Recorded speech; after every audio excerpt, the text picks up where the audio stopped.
సమావేశంలో మాట్లాడిన దాన్ని బట్టి చూస్తుంటే వాలంటీర్ సిస్టమ్ లేదనేది అర్థమైపోతుంది. అదేదో భవిష్యత్తులో వాళ్ళకి ఏదో చెప్తున్నది కూడా భవిష్యత్తులో అవసరమైనప్పుడు ఆలోచిస్తామనేది. అంటే ఇంకా చెయ్యరు, బడ్జెట్లో లేదు కదా. బడ్జెట్లో లేదంటే వాళ్ళకి జీతాలు లేనప్పుడు ఎట్లాగా? ఇప్పుడు నెలకు ఒక 20,000 కోట్లు 20 కోట్లు అనుకోండి, ఏడాదికి ఒక 100 కోట్లు అన్నా ఇవ్వాలి కదా. 200 కోట్లు 300 కోట్లు అలా ఇవ్వలేదు, ఇక్కడ కేటాయింపు జరగలేదు. కాబట్టి వాలంటీర్ వ్యవస్థ లేదు అనేది కన్ఫర్మ్ అయిపోతుంది. ఇక అక్కడికి వెళ్ళి నమ్ముకోవడం మానేస్తారు.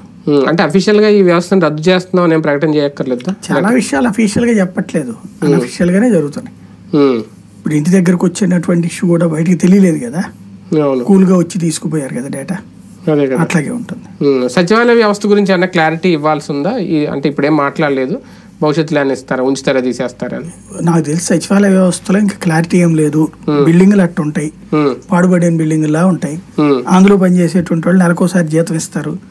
మిగతా రోజుల్లో ప్రతి డిపార్ట్మెంట్ నా దగ్గరకు వచ్చి పనిచేయి, నా దగ్గరకు వచ్చి పనిచేయి అంటారు. ప్రభుత్వం స్పష్టతనివ్వకుండా ఇదిగో ఇది కొట్టు కాబట్టి వీళ్ళకి ఇస్తాను, ఇది కాదు అనుకుంటే వీళ్ళకి అమ్ముతాను అనేటటువంటి లెక్క కావాలి.